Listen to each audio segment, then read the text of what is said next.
Hey, what's going on everyone? It's Jeff at Lockdown Security, bringing you another CarPlay AppRadio 4 video, this time in a 2013 Hyundai Elantra sedan.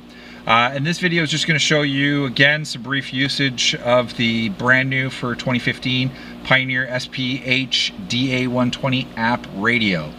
Now, this is a 2015 Hyundai Elantra sedan that we've installed it in. So the radio fits actually quite nice. You can see we've used a Metra dash kit. We have used the, I'll just go to the radio here and I'll show you the steering wheel controls that we've interfaced. So we have an iDataLink ADS MSW Maestro steering wheel interface installed on this. It basically interfaces all the factory functions: volume up, volume down, track up, track down, mode, mute. I'm not 100% if the phone buttons work. I'm gonna have to test that out, but they should work with it. I'm just gonna go back to the AppRadio mode here. Let me open up the phone.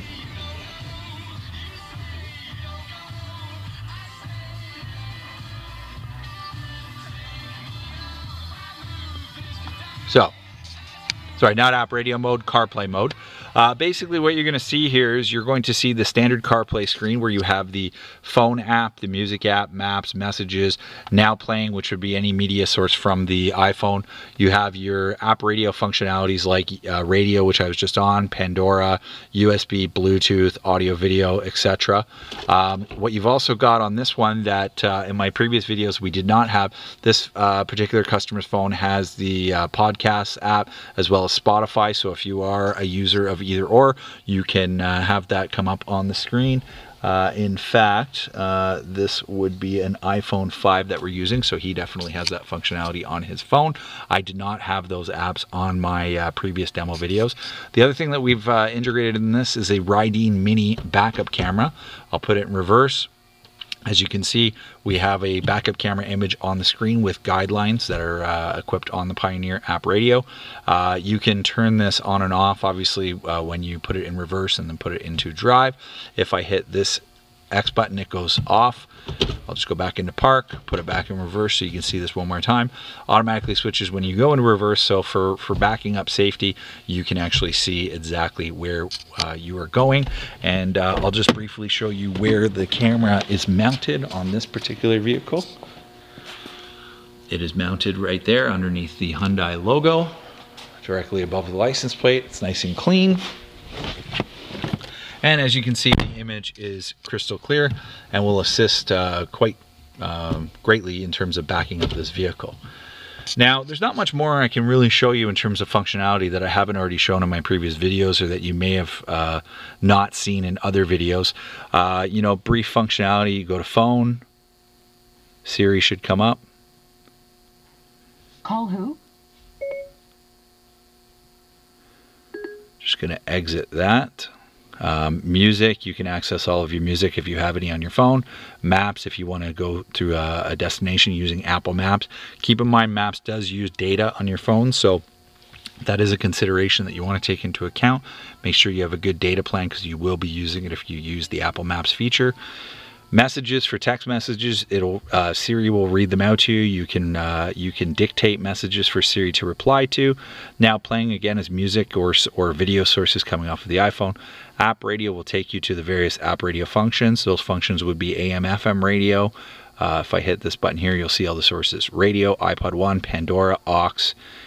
Rear video output. If this vehicle had headrest screens, you could turn those on and off. What we've done in this case is we weren't able to retain the factory USB connector, but we did run the USB connections underneath the 12-volt outlet here in the center console. You can still close the door. It has auxiliary connections right here, so if you had auxiliary audio. What we've also done in this case is we have got the on-off toggle switch for the e-brake bypass. We didn't drill that into the dash because the customer didn't want us to drill any holes. We just took the factory USB connector out and we've passed the cabling through that hole. I'll just briefly show you how to change the clock.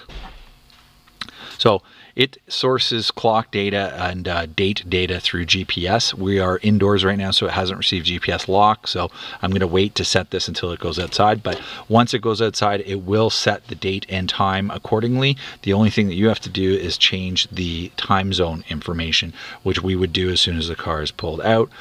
You can change the coloring. We've tried to match it to the dash lights. If you go to settings, actually, what you will see here, you'll see all these different settings here under general. You can change things like beep tone, input output settings, camera settings, CarPlay settings. You can change the illumination, as mentioned. Audio, you can change balance, fader, graphic EQ. This, you can change your video setup, DivX setup if you have a USB cable for your USB 2. The unit does have 2 USB inputs that you can utilize. And you have your Bluetooth data if you wanted to pair a phone. Now keep in mind, if you're using an iPhone through CarPlay, you do not need to pair it through Bluetooth, because for phone calls, it's all done through the iOS cabling. That's pretty much it for this video. If you or somebody you know is looking for CarPlay to be added to your vehicle, call us 1-866-824-4118. We would love to assist. And if you have any questions, either ask them here on YouTube or send us an email. And please don't forget to like our video and subscribe to our channel. We would love the support, and it goes a long way to help us make more videos for all of our loyal supporters. Have a great day.